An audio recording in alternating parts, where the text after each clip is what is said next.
Bom, então daremos início ao nosso evento.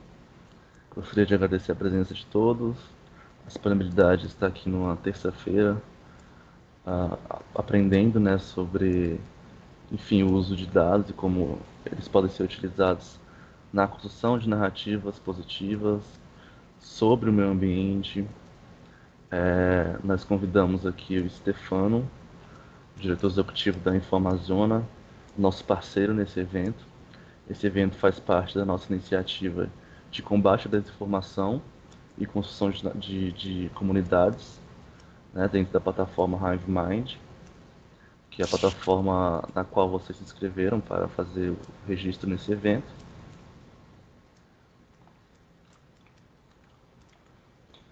Então, a oficina de hoje se chama Geojornalismo, usando dados geográficos para contar histórias ambientais de forma mais eficaz. Está sendo possível graças à parceria com a Informazônia, representada aqui pelo Stefano. O Stefano é o atual diretor executivo da Informaziona, que é um meio de comunicação que usa dados, mapas e reportagens geolocalizadas para contar histórias sobre a maior floresta tropical contínua do planeta. Ele é formado em jornalismo e história, pós-graduado em jornalismo digital. Trabalhou na Internews como coordenador de jornalismo da Earth Journalism Network e colaborou em projetos para a Amazônia. Como repórter, cobriu questões socioambientais e trabalhistas de diferentes veículos, com foco em dados. Gostaria de agradecer a presença do Stefano e tenho certeza que suas considerações vão ser muito úteis aí para o trabalho do dia a dia dos nossos ouvintes. Muito obrigado, Stefano. A palavra está com você. Obrigado, Vitor. Boa tarde, pessoal. É um prazer estar aqui com vocês nesse, acho que é o primeiro evento, né, Vitor, do, por meio do HiveMind. Então, E esse é o terceiro. já o terceiro. Uhum. Então, prazer estar aqui com vocês. E eu vou fazer a nossa apresentação hoje. Bom, primeiro, antes de eu começar a compartilhar minha tela, dizer o seguinte: a gente eu vou trazer uma visão geral sobre o geojornalismo, como trabalhar e mostrar algumas ferramentas que permitam um uso fácil e uma construção fácil de mapas e uso de dados. A gente não vai conseguir, claro, em uma hora, avançar nos detalhes de como fazer, mas eu espero que vocês, a partir desse workshop, consigam ter uma base para saber por onde vocês vão investigar e para onde vocês vão avançar quando quiserem trabalhar com o geojornalismo, com dados, com mapas, para enriquecer reportagens e também eu falo muito da perspectiva do jornalismo, então por isso eu estou falando de reportagens, mas é claro, isso também vale para trabalhos acadêmicos, vale para relatórios de vários tipos, como quem trabalha no setor de ESG, por exemplo, quem trabalha em várias áreas, né, em incidência, advocacy, enfim, são muitas possibilidades que a gente tem de fazer o uso de dados e dos mapas, como o que eu vou apresentar. Então, sem demorar um pouco mais, porque o nosso tempo é curto, eu vou começar aqui compartilhando minha tela e vocês podem ir deixando também qualquer pergunta que vocês tiverem no chat e a gente conversa no final. Espera que eu acho que eu compartilhei a tela errada aqui. Vamos ver.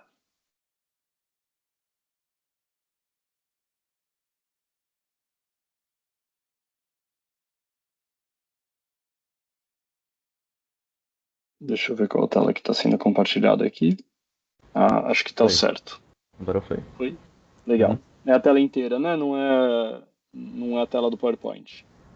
Tá aparecendo PowerPoint. Ah, é? Não, mas não, tá só o slide ou tem Só o o menu slide. do PowerPoint? Só slide, então tá bom. Então é isso mesmo. Pois é, pessoal. Então, Na InfoAmazônia, a gente faz um trabalho em que a gente usa os dados para contar histórias sobre a maior floresta tropical do planeta. A Amazônia é um dado, inclusive, essa é uma informação que muita gente se surpreende, né? A gente vive no Brasil, que concentra a maior parte da Amazônia, mas, na verdade, ela é uma floresta que percorre os 9 países, 9 diferentes países na América do Sul. E todo o seu território, e isso é uma coisa também que costuma chamar bastante atenção, ele tem um tamanho equivalente ao da Europa Ocidental. Então, quando a gente fala de um território tão grande, você pensa, a Europa Ocidental tem diversos países, cada um com com diversos meios de comunicação, fazendo cobertura sobre áreas muito pequenas, né? Porque existe uma diversidade muito grande, existe uma cobertura territorial muito grande. E quando a gente fala da Amazônia, o que acontece é que a gente está falando de um bioma que, como qualquer um, uma coisa que acontece numa ponta da Amazônia vai ter interferência no outro lado, mas a gente tem também vários meios de comunicação que fazem cobertura, mas de uma maneira muito circunscrita aos territórios nacionais. Então, acaba sendo uma surpresa quando alguns eventos acontecem como o que acontece, como esses últimos que a gente viu na Amazônia, porque não se percebe que eles têm relação com coisas que já vinham acontecendo nos outros países, na região andina, antes de começar a Amazônia, mas que tem uma total relação com aquilo que vai acontecer depois aqui no Brasil. E vice-versa, né? As coisas elas estão interconectadas. E aí, como a gente. Isso eu estou falando a gente no jornalismo brasileiro, né? Então a gente não identifica, porque a gente fica. A nossa cobertura fica muito circunscrita ao território brasileiro, à Amazônia brasileira, a gente não identifica padrões que vão nos afetar depois. Não é que eles não vão nos surpreender, mas a gente pode antecipar de alguma maneira. Então, a InfoAmazônia resolve. A gente começou em 2012 e surge como uma forma de usar dados para contar mesmo as histórias de todo o território. E a gente usa os dados porque a gente entende que essa é a melhor forma de identificar os padrões e identificar as histórias por todo o território, sem olhar para determinadas especificidades. Ou, se a gente olhar para as especificidades, a gente pode conectar isso com casos e situações que ocorrem em outros pontos da Amazônia. Então, é isso. O nosso foco é toda a região e a gente consegue, com isso, contar uma história de toda a região. E aí, bom, isso eu falei da conexão das diferentes partes da Amazônia. Mas a gente já vê hoje, digo hoje porque a gente já está sentindo na pele, né? E as notícias elas vêm agora com uma frequência cada vez maior, que a gente está nesse mundo muito doido, né? Para usar uma palavra bem suave, é um mundo doido, porque a gente tem hoje eventos extremos e complexos. Esses eventos extremos, eles estão sendo cada vez mais comuns e são aquilo que fazem com que a gente entenda porque é que o Rio Grande do Sul, por exemplo, passa por duas situações de grandes enchentes, enchentes de grandes proporções, num período de menos de um ano. Ou então, porque é que pelo segundo ano seguido a Amazônia brasileira passa por secas tão grandes como essas que a gente tem visto. E porque no final as coisas elas estão conectadas. E aí e é esse o lugar em que eu vou chegar, e a gente vai conversando aqui. É, no final, se a gente usa os dados, a gente consegue identificar melhor essas mudanças e fazer conexões entre as diferentes regiões. Então, eu gosto de começar aqui com esse exemplo. Essa foto, ela é uma foto típica de Porto Velho. E ali a gente tem o Rio Madeira, que cruza a cidade. Então, aqui no fundo vocês estão vendo Porto Velho, e a gente tem esse Rio Madeira cheio de água, do tamanho que ele deve ser, porque ele é, de fato, né, um rio bem grande, é um dos maiores afluentes da bacia do Rio Amazonas. E aí, ele, normalmente, em condições normais, ele está assim. Mas mais cedo nesse ano, circularam fotos como essa aqui, do Lalo de Almeida. Eu acho essa foto fenomenal, embora muito triste. Essa foto é do mesmo Rio Madeira, alguns quilômetros para frente de onde a foto anterior foi tirada, já um pouquinho mais distante ali de Porto Velho. É, mas isso aí é o Rio Madeira, ou era, né? Parece mais um deserto. E aí, quando a gente olha para isso, dá um desespero, porque você vê essas quatro pessoas caminhando ali, elas parecem. Não dá para. Fica difícil de pensar que ali, até pouco tempo atrás, tinha um rio imenso e profundo.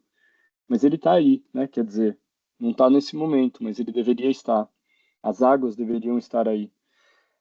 E elas não estão por conta disso, por conta dessas mudanças extremas, essas mudanças climáticas que estão acontecendo, que são cada vez mais frequentes e que estão levando a, o bioma, né, a Amazônia e a própria humanidade a um risco cada vez maior para a própria existência. Então, como é que a gente conta essas histórias? Bom, a gente tem muita gente para falar, com quem falar, né? Do ponto de vista do jornalismo, a gente pode conversar com muita gente, com essas quatro pessoas que estão aí, com todos os impactados, são milhões de pessoas que vivem na Amazônia, são os impactados diretos. E a gente faz isso. Mas uma outra maneira que pode ser muito interessante de contar essa história é, então, a partir dos dados. Eu vou mostrar aqui algumas ferramentas de onde a gente pode obter alguns dados. Olha só, essa aqui é do Copérnicos, um programa da União Europeia. E aqui o que vocês estão vendo é um GIF que eu fiz a partir de várias imagens que podem, de dias diferentes, obtidos nessa plataforma. Então aqui vocês conseguem ver aqui embaixo nessa parte aqui, ó, aqui embaixo, ó, dá para ver as datas que estão se movendo, né? Então, quer dizer, essas aqui são imagens de cada dia ao longo do período de um mês, no momento mais crítico das secas na região amazônica. Essas secas, elas vieram, né, vieram com elas muita fumaça, fogo, que foi levado para toda a região centro-sul do Brasil e também para outros países. E essas imagens elas mostram exatamente isso. O que está em vermelho aqui, laranja, amarelo, são então os materiais particulados que a gente consegue extrair e que são decorrentes, né? O material particulado ele é poluição, em geral é poluição, e pelo menos esse material particulado que está aqui, está em suspensão no ar, ele é poluição decorrente das queimadas na Amazônia, que estavam ali atingindo um nível altíssimo, né? Vocês devem se lembrar de notícias sobre isso na imprensa. E aqui, isso que está acontecendo aqui, esse movimento, ele é um movimento típico dos rios voadores. Os rios voadores são um conceito científico, vou explicar um pouco, não sei se todos vocês já ouviram esse termo, mas é um conceito científico que eu acho até poético, que ele, o que ele explica, né? É, os rios voadores, eles são a água que evapora ali da floresta a partir da evotranspiração das árvores que estão ali em todo o território amazônico. E essas árvores, né, como ali é uma floresta tropical e úmida, elas geram bastante umidade que sobe para a superfície, desculpa, para a superfície, que sobe para as nuvens, e dali as correntes de ar levam essa água, né, essa umidade, para todo o restante da América do Sul. Então, elas fazem um movimento mais ou menos assim, ó, de leste a oeste e de norte ao sul. E é isso que leva as chuvas para o restante da América do Sul, né? Então, quando eu e o Vitor nos encontramos uns meses atrás em Medellín, na Colômbia, eu estava comentando isso com ele e com o pessoal que estava por lá. É, Bogotá é uma cidade que, né, a capital da Colômbia, é uma cidade que dificilmente, raramente enfrenta problemas com falta de água, porque Bogotá está cercada de um ecossistema que se chama páramos. Os páramos são grandes lagoas, e essas lagoas elas surgem a partir da chuva. A chuva que cai ali, ela vem da Amazônia através desses rios voadores e se chega ali, né, na região dos Andes e, vamos dizer, falar a grosso modo, bate nas montanhas que são ali muito altas. Essa umidade bate nas montanhas na forma de nuvens e isso se transforma em chuva que abastece esses páramos. Mas nesse último ano e no ano anterior, isso não tem acontecido na frequência, na intensidade que deveria acontecer, na intensidade que costuma acontecer. E por isso Bogotá, de maneira inédita pelas últimas décadas, tem passado por uma seca forte que vai se agravar no próximo ano.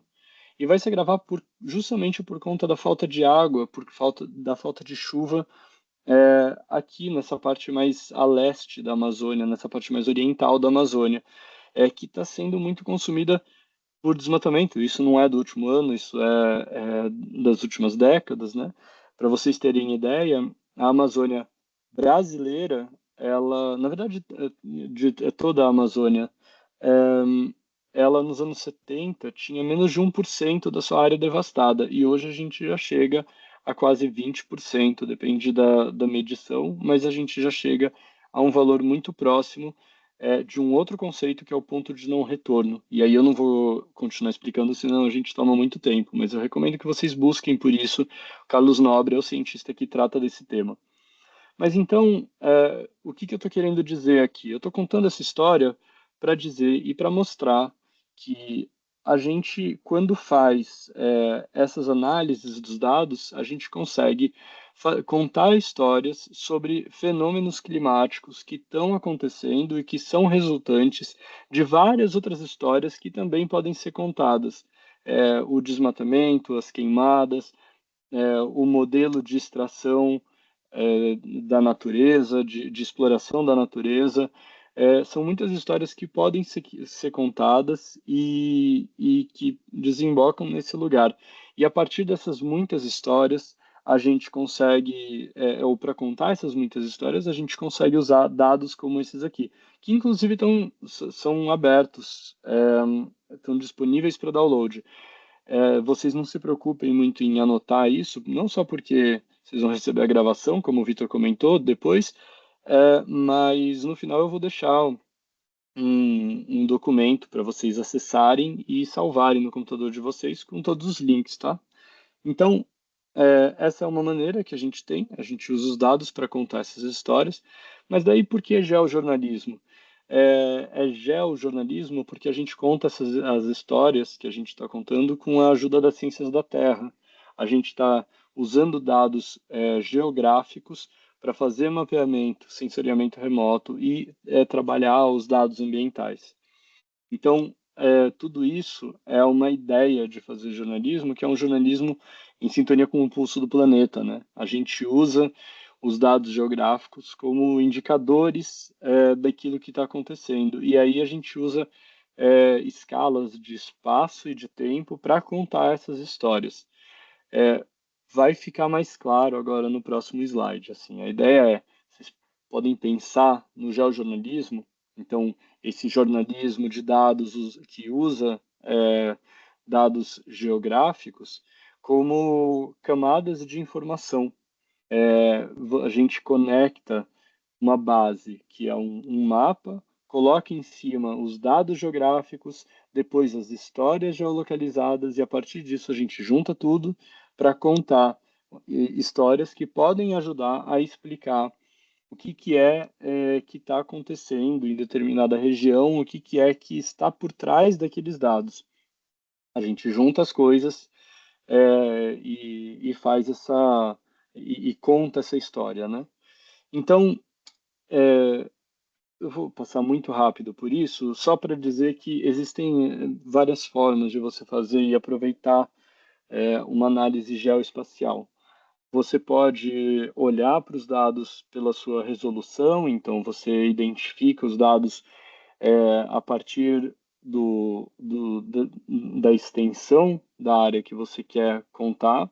Você pode olhar de uma maneira temporal, então, como esse último mapa que eu mostrei, a gente vê os dados acontecendo no decorrer do tempo, ao longo de um mês. Isso é só um exemplo, ali no slide eu mostro outras possibilidades, e mais para frente eu vou contar ainda outras. E uma forma espacial. Então, a gente pode contar vamos dizer, por exemplo, né, falando de uma reportagem que a gente fez na época da pandemia, a gente identificou qual era a distância que os indígenas tinham que percorrer para alcançar um posto de saúde, um hospital, caso eles tivessem complicações decorrentes da Covid-19. E aí a gente chegava é um levantamento simples, mas conta uma história poderosa por trás. Porque a gente chegou à informação de que alguns indígenas, para chegar a um posto de saúde, precisavam percorrer 500 quilômetros. E quem não é da Amazônia, mas já esteve na Amazônia, consegue imaginar que 500 quilômetros é muita coisa na Amazônia, já é muita coisa fora da Amazônia. Se você pensar em lugares que têm estrutura de estradas e que você consegue fazer por via terrestre muito facilmente. Nesses lugares, como seria São Paulo, Rio de Janeiro, né, você consegue percorrer 500 quilômetros em algumas horas. Mas na Amazônia, se você tem que fazer isso no Rio, isso pode levar muitas horas, mais de um dia para fazer, até mais tempo. Então, 500 quilômetros é uma distância altíssima. E aí a gente está contando essa história a partir dessa análise geoespacial, a partir de uma visão, de uma análise espacial ali da distância entre um ponto e outro. Claro, você tem outras possibilidades, mas o bacana aqui, e pensando, né, que isso é um workshop, uma oficina iniciante, né, bem para começar a tomar contato com os assuntos, o bacana aqui é pensar o que mais que a gente pode fazer com esses dados, né? Como é que a gente pode aproveitar os dados geoespaciais? Acho que essa é a mensagem que eu estou querendo passar para vocês. Agora, eu quero mostrar um pouco para a gente ir um pouco mais para a mão na massa, onde é que a gente pode obter dados. E eu vou me manter aqui para além dos dados ambientais, porque as histórias se conectam e eu imagino que não são todos vocês que têm interesse só pela área ambiental. Então, onde a gente pode obter? A primeira ferramenta que eu queria mostrar, assim, é um tema, ele também é específico, mas vai ajudar de várias formas em análises e investigações que vocês podem fazer. O primeiro é essa aqui, o Marine Traffic. Todo mundo que já viajou de avião já deve ter tido a curiosidade de ver qual é a rota que o avião faz. Quando você está lá no avião, às vezes tem alguns que tem a telinha que vai mostrando o caminho que ele vai fazendo. E aí, se você tem um parente que está viajando, você quer acompanhar, você entra naqueles sites que você faz o monitoramento do voo. O Marine Traffic é a mesma coisa, mas para embarcações. Então, isso é muito legal, porque se você pensar que a maior parte das importações e exportações no mundo vão não por aviões, mas por via marítima, você consegue pensar e identificar que, olha, para onde é que vão os navios que exportam determinado item do Brasil. Se a gente sabe disso e a gente consegue identificar isso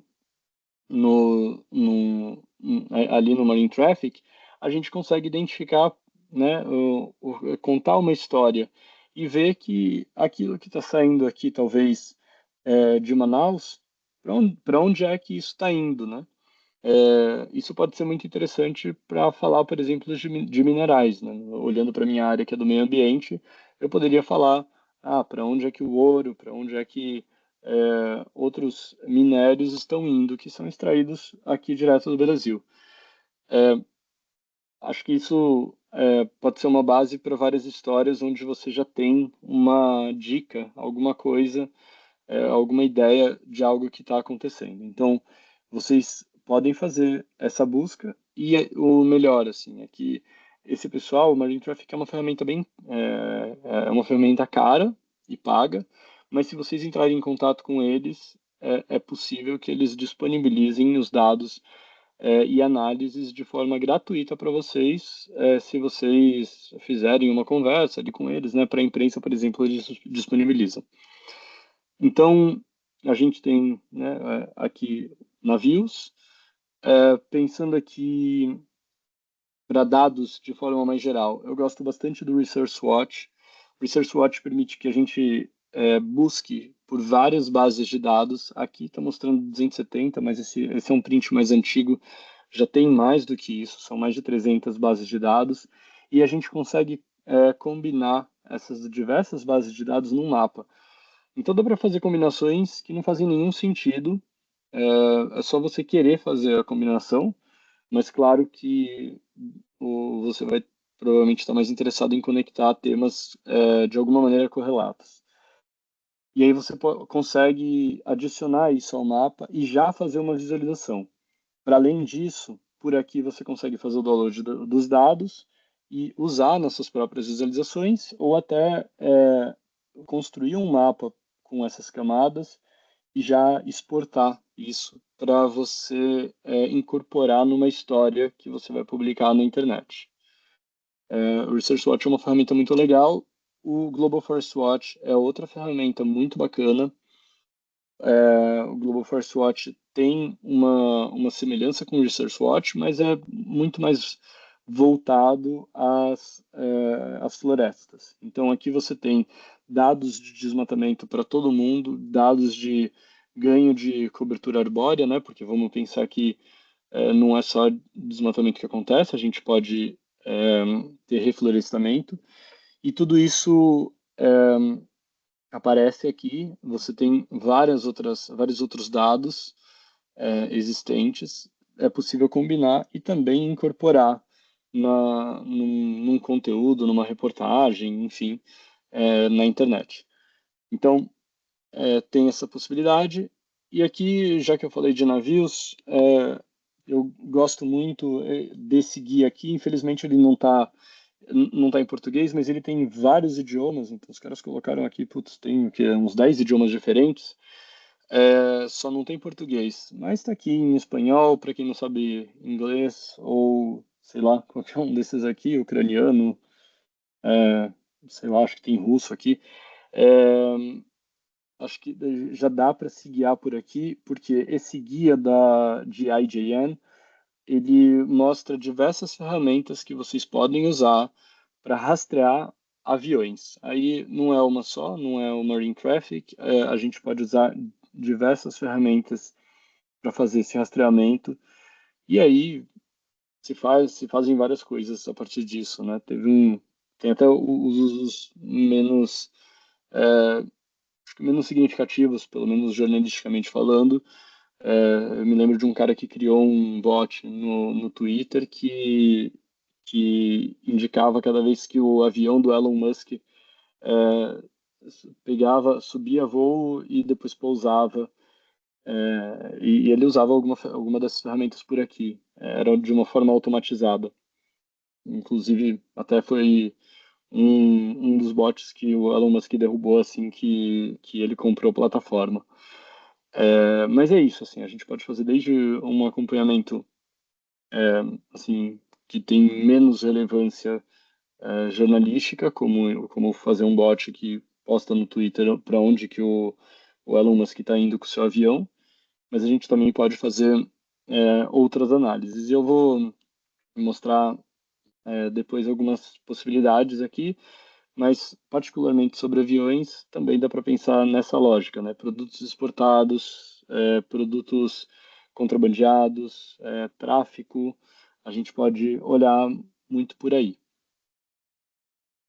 Então, eu falei onde obter os dados, a gente tem também todo um mundo para obtenção de imagens de satélite. E esse é muito legal, porque obter imagem de satélite, a gente não precisa focar tanto numa visualização que vai dar um trabalho, né, para construir, para fazer uma visualização e tal. A gente pode só buscar uma imagem de satélite e fazer as comparações que a gente quiser. Então eu vou mostrar algumas ferramentas, depois eu mostro como que a gente, algumas aplicações possíveis. É, uma delas é o Landsat Look. Aqui cabe um parênteses. Existem vários satélites que ficam rodando o planeta e esses satélites são os conjuntos deles são de determinadas agências governamentais, de determinadas empresas privadas, e cada um tem um objetivo. E aí, os Landsat são os satélites da NASA, são aqueles que têm imagens abertas mais antigas, são imagens que remontam aos anos 70. Então, é muito bacana porque você consegue visualizar a mudança de um terreno, de um território, uma cidade, a partir, ao longo dos anos, com as imagens do Landsat. O Google Maps Pro, que é aquele aplicativo do Google Maps, que vocês podem baixar para o computador, ele usa muito essas imagens aqui do Landsat. Ele ali tem um recurso que você pode navegar para trás ou olhar as imagens mais antigas e navegar por elas, e várias vocês vão ver ali nos créditos os Landsat. E aí, com essa plataforma aqui, vocês vão conseguir buscar as imagens, fazer filtragens, por exemplo, buscar se vocês querem imagens com menos cobertura de nuvens, vocês conseguem ter um controle, olhar quais satélites vocês vão identificar, vocês vão usar, porque são vários satélites do Landsat, e esses satélites foram sendo atualizados ao longo dos anos, então, evidentemente, tal como a gente viu na última década, na revolução dos smartphones, né, que aqueles primeiros celulares, é, os mais antigos ali, eles tinham aquela câmera VGA, e hoje a gente tem câmeras de sei lá quantos megapixels. No o Landsat é a mesma coisa, a gente tem um avanço disso. Então, você pode fazer uma troca, né? Eu quero uma imagem com menos resolução, mas eu quero que ela seja mais antiga. E aí você consegue por aqui. E você vai navegando por isso. Então, você tem o Landsat Look, e aí você tem também o EO Browser. O EO Browser ele é já da União Europeia, e ele tem também as imagens do Landsat, mas também imagens dos Sentinel, que são satélites da União Europeia. E aí é muito bacana porque os satélites, não sei se todo mundo já parou para pensar nisso, mas os satélites eles não ficam parados num ponto, né? Então, eles não estão ali capturando, não é como se tem gente que eu já conversei com gente que pensava isso, que será que se eu der um alô ali na minha janela, será que o satélite vai ver a minha mão e tal? Não necessariamente, porque não necessariamente o satélite vai estar ali focando a sua janela naquele momento.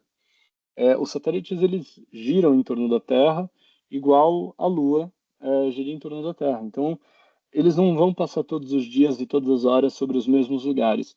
E aí é bacana você saber que existem várias ferramentas diferentes para obter as imagens de satélite, porque vamos dizer que vocês querem obter uma imagem é, de algo que aconteceu agora, né? Aconteceu ontem, anteontem.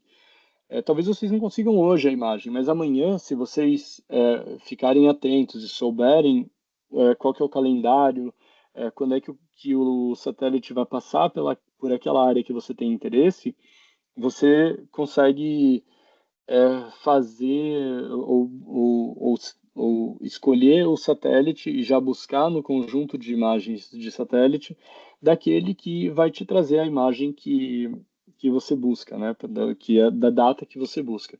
Então, essa é a coisa legal aqui. Vocês podem buscar nessas ferramentas e eu recomendo usar as duas. Elas têm cada uma a sua particularidade. Além disso, a gente tem os dados dessa empresa que é uma empresa privada, Planet, é, e que por um convênio com essa agência aqui do governo da Noruega, eles disponibilizam as imagens de forma gratuita para usos sem fins lucrativos. Então, trabalhos acadêmicos, jornalismo sem fins lucrativos, tudo isso serve e permite que a gente obtenha as imagens de forma gratuita. E o mais legal é que as imagens do Planet, elas têm uma altíssima resolução, tem uma diferença grande entre as outras imagens, e aí, quando os satélites do planeta passarem por determinada região, a gente consegue ver coisas muito próximas, né? Imagens é, com um nível de zoom muito grande. E eu vou mostrar aqui no próximo slide a primeira ferramenta que a gente pode usar para criar comparações entre antes e depois de imagens de satélite. E nessa próxima ferramenta eu vou usar imagens do Planet. Então, eu queria recomendar, né, como primeira ferramenta para vocês, essa aqui do que se chama Justapose JS. Essa ferramenta é muito bacana porque você entra no site dela, você coloca o você sobe a imagem do antes, sobe a imagem do depois e magicamente ali você já consegue construir uma comparação de antes e depois. Isso é gratuito, é muito fácil de fazer e você só precisa pegar a imagem de satélite do mesmo lugar para fazer essa comparação. Então, aqui uma, uma visualização que eu criei há um bom tempo atrás sobre o desastre de Mariana. Vejam aqui que eu coloquei uma data, então essa imagem que está aqui à direita é de novembro de 2015, e aqui essa outra à esquerda é de julho de 2015. E aí a gente vê aqui, essa é a barragem que estourou, e a gente consegue ver a diferença, né? Isso traz um choque, um impacto muito grande, né, para a audiência, para quem vocês quiserem mostrar sobre o que aconteceu, como que eram as coisas antes e como que elas chegaram depois, num determinado desastre, né? Essas imagens aqui são do Planet e elas têm essa altíssima resolução, a gente consegue ver com bastante facilidade. Então, a gente tem uma outra ferramenta que é o StoryMap.js, vou passar um pouquinho mais rápido por ela. Isso aqui é uma história que um parceiro contou, e ela é muito legal porque a gente pode geolocalizar pequenas legendas junto com imagens para contar uma história ao longo de um caminho. Então, vamos dizer que a gente tem um caminho aqui, a gente fez uma reportagem sobre um território extenso e tal, e a gente tirou várias fotos. A gente armazenou a localização dessas fotos. Os celulares hoje fazem isso, né? Vocês, talvez, não sei se todos sabem, mas as fotos que a gente tira no celular armazenam metadados com a geolocalização de cada foto. Se a gente extrai isso, a gente pode colocar no mapa essa foto e contar histórias a partir disso, que foi o que esse colega fez. Eu vou passar aqui para o próximo, porque o Google Earth Studio é um uso super bacana. Vocês, quem assiste o Jornal Nacional, quem assiste o Fantástico, já deve ter visto isso, talvez não tenha reparado que foi feito com essa ferramenta, mas é uma ferramenta que está à disposição de qualquer um. E eu vou mostrar aqui agora uma imagem que faz, em que eu fiz todo o controle é, do que eu queria mostrar. Vocês vão ver, eu tiro o zoom de um determinado lugar, afasto a câmera e depois movimento ela para cima e determino o pôr do sol. Eu mesmo faço toda essa definição e, e ele já gera as imagens para mim, que fica muito fácil gerar o vídeo. Então, tá aqui o vídeo que eu fiz isso aqui bem rapidamente. Isso aqui é um lugar em São Paulo. E você vê, é muito simples, né? É bem fácil de construir, mas já traz uma visualização interessante. Então, você que não tem drone, né, não precisa disso na reportagem e tal, dá para fazer isso com essa ferramenta virtual. Como eu falei, se usa isso, né? No jornalismo, usa normalmente e tal. Então, agora, mostrei aqui onde fazer visualizações básicas. Vou trazer mais algumas imagens, mais algumas ferramentas, mas agora para construir mapas. E a gente tem aqui, então, o primeiro passo para construir mapas é como é que a gente localiza no mapa. Então, você tem várias formas. Eu mencionei que as fotos que a gente tira, elas geram metadados que a gente vai ter o GPS localizando, né? Que vai permitir que a gente localize com as coordenadas, né? Latitude e longitude no mapa. Aí a gente pode também, sem tirar as fotos, fazer essa localização a partir tanto de dispositivos como esse é um aparelho da Garmin. Garmin é uma fabricante líder em aparelho de GPS e tal. Quem dirigia na década passada talvez tenha tido um GPSzinho veicular da Garmin. E esse é um aparelho muito bacana que permite usar e manter comunicação em zonas sem acesso à internet. Ele também é muito interessante porque a bateria dele dura muitos dias. Então, se você vai estar em campo por muito tempo, isso aqui vai ser a melhor opção. Mas também é uma ferramenta caríssima. É uma ferramenta que vai custar, eu acho que são mais de R$ 1.500. Então, a gente pode muito bem usar aquilo que a gente tem, que a gente carrega nos nossos bolsos todos os dias, né? Um celular, e usar um aplicativo como o Wikiloc. Não sei se vocês conhecem esse aplicativo, mas ele é um app muito bacana, gratuito, que permite que você encontre e crie trilhas. Então, trilheiros, pessoas que gostam de fazer mountain bike, que gostam, que andam de barcos e tal, todas usam quem anda de 4x4 e tal, usam esse aplicativo para compartilhar, para gravar e compartilhar as rotas que elas fazem. E aí, num caso, né, dentro do jornalismo, dentro da produção de conteúdos e tal, você pode também usar isso para armazenar, se armazena internamente, usando o próprio celular. O problema é que vai usar a bateria do celular, então isso serve para fazer por algumas horas, né? Não para vários dias. Mas você pode usar essa ferramenta e ainda ir armazenando pontos ao longo do seu trajeto.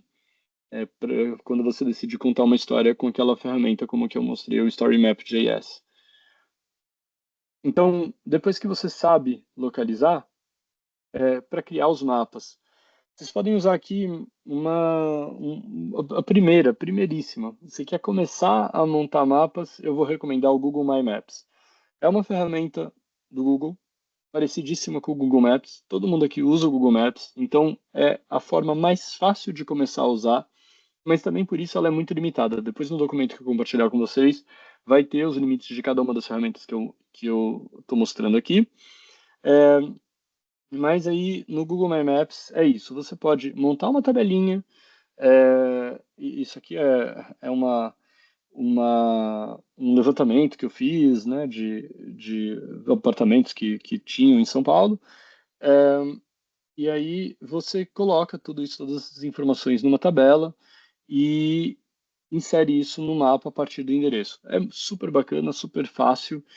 É, se você sabe usar um pouco de Google Sheets, um pouco de Excel e sabe usar o Google Maps, você vai estar perfeito com isso. É a maneira mais fácil.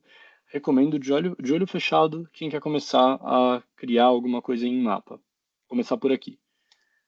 Aí, indo para o outro extremo, o Mapbox, essa ferramenta a gente usa demais, é muito legal, mas ela também é bem mais complexa. Ela permite que a gente use e insira várias camadas que a gente trabalha num programa, o programa se chama QGIS. A gente trabalha as camadas do mapa nos formatos de mapeamento nesse programa e depois coloca no Mapbox.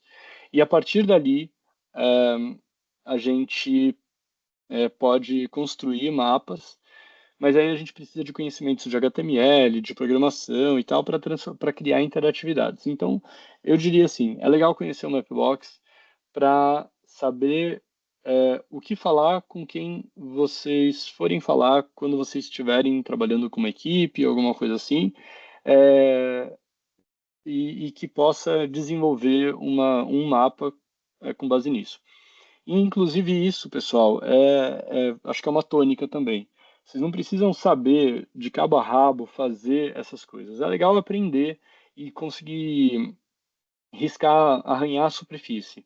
Mas se vocês querem uma coisa muito avançada, talvez vocês não tenham tempo de aprender, isso pode levar várias horas de aprendizado, mas é legal você saber o que que é possível fazer, porque aí daí vocês entram em contato com quem pode produzir, né, com pessoas que trabalham especificamente com isso, e aí vocês sabem conversar com essa pessoa. Olha, eu quero um mapa que seja assim, assim, assado, eu quero que ele seja interativo, eu quero que ele faça sei lá o quê, e você já fala, ó, vai lá no Mapbox, né, faz desse jeito aqui. Daqui a pouquinho eu mostro alguns usos, alguns mapas que a gente fez. Aí voltando, então, para coisas que já estão ali no meio termo, né? Não é tão simples como o Google My Maps, não é tão complexo como o Mapbox, mas também dá para fazer coisas muito legais sem grande trabalho. E tudo isso é gratuito, tá? Todas essas ferramentas aqui são gratuitas. É, aqui um mapinha que eu fiz para uma outra oficina um tempo atrás, usando o Data Wrapper. E aí o legal é que você consegue. O Data Wrapper é uma ferramenta que permite não só fazer mapas, mas gráficos.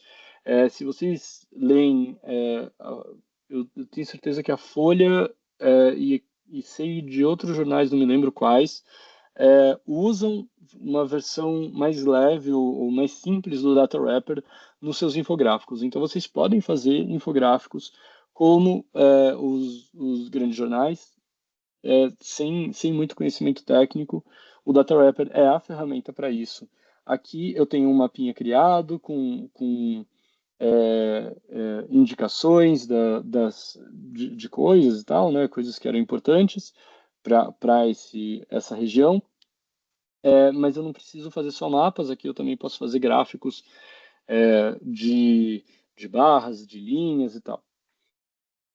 E aqui um favorito meu, o Flourish. O Flourish permite fazer mapas, mas ele também permite fazer tudo o mais. Ele é um grande concorrente do Data Wrapper, e eu diria para vocês, se vocês querem fazer um mapa muito simples, é o Google Maps. Se vocês querem fazer todo o resto, e algo um pouco com algum nível de elaboração, mais interatividade e tal, apostem no Flourish, né? Não precisa ficar buscando todas as ferramentas, tentar aprender a usar todas elas. Usa um foco. O foco pode ser no Flourish.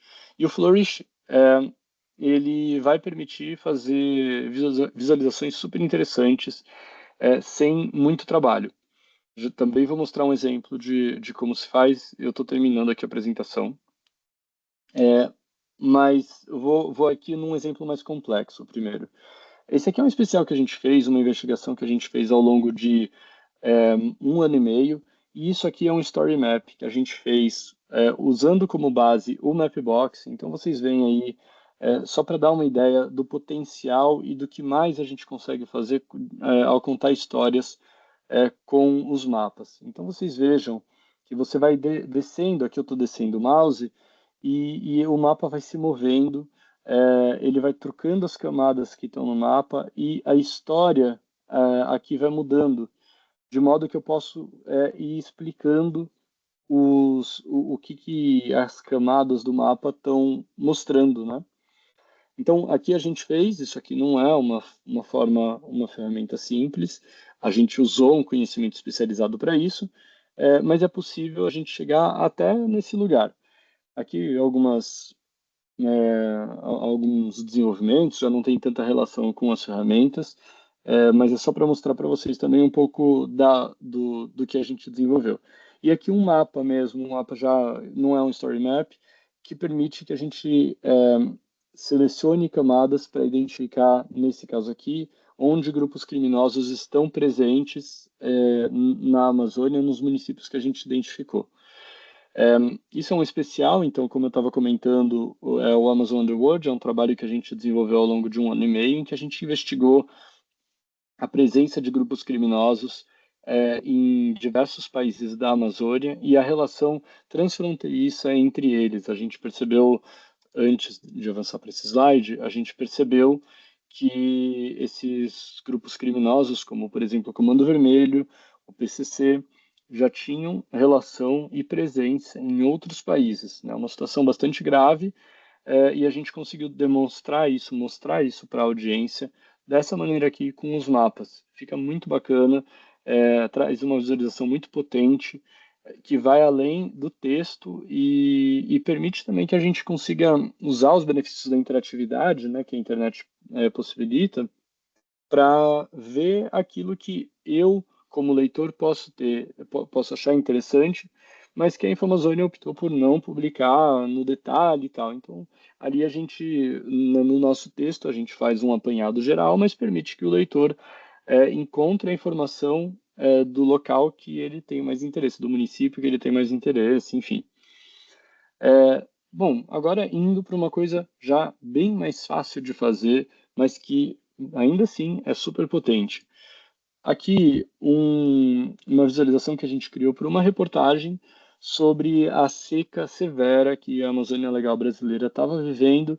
E aí vocês podem ver, ó, o mouse está se movendo, a gente consegue ver informações de cada município, qual o nível da seca e ainda fazer busca ali. E tudo isso, aqui não tem HTML nenhum, não tem nada. É uma visualização do Flourish que a gente construiu no Flourish. Inclusive, toda essa interatividade está ali no Flourish. Outra que é feita no Flourish é um cruzamento que a gente fez sobre a relação dos sítios arqueológicos em áreas de desmatamento, que coloca a riscos a preservação desses sítios arqueológicos. E aí a gente fez um antes e depois com dados, também com o Flourish. Nesse caso, a gente usou o Flourish, não o Justapose JS.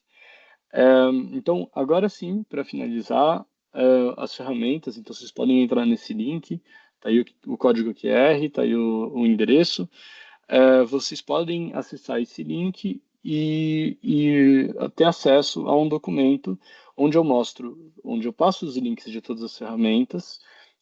O Vitor já foi compartilhando algumas, mas tem outras ferramentas ainda que estão ali, outras bases de dados também. Vocês vão conseguir encontrar bases de dados ou tabelas que vocês que vão reunir todas as ferramentas e várias outras ferramentas, várias outros locais onde vocês podem obter dados e aí começar esse trabalho de vocês que vocês quiserem trabalhar com os mapas, fazer geojornalismo, enfim.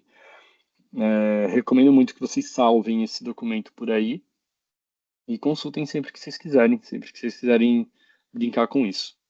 Então é isso. Tá aqui meu e-mail, se vocês quiserem entrar em contato, fiquem à vontade para anotar. Tiverem alguma dúvida na hora de montar, usar alguma ferramenta, me escrevam, eu vou fazer o melhor esforço para responder da melhor forma possível.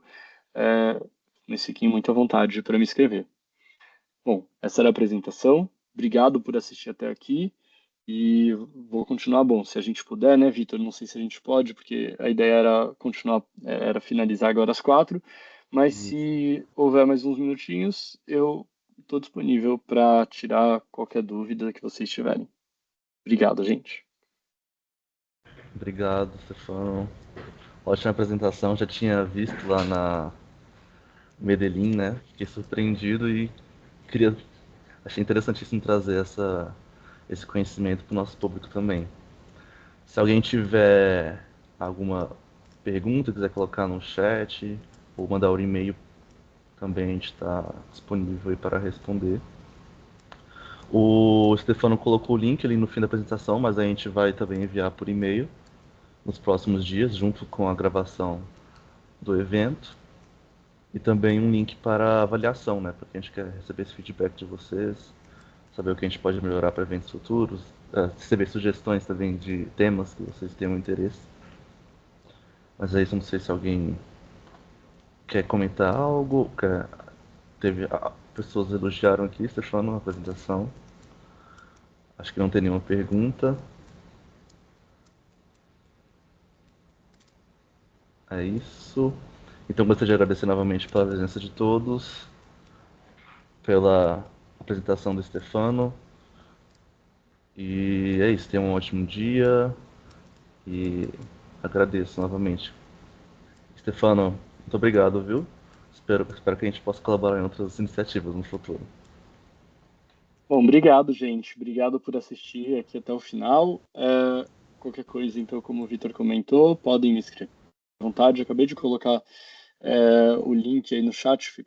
Não sei se ficou para vocês, mas para mim tá gigante. Mas Tá sim, já vai, mas vai cumpre a facilitar função. para encontrar. É, Exato. Deixa em destaque, né? beleza. Mas é Então tá isso, bom. gente. Então, obrigado a todos e continuamos em contato. Até a próxima, pessoal. Tenham um ótimo resto de dia aí. Tchau, tchau.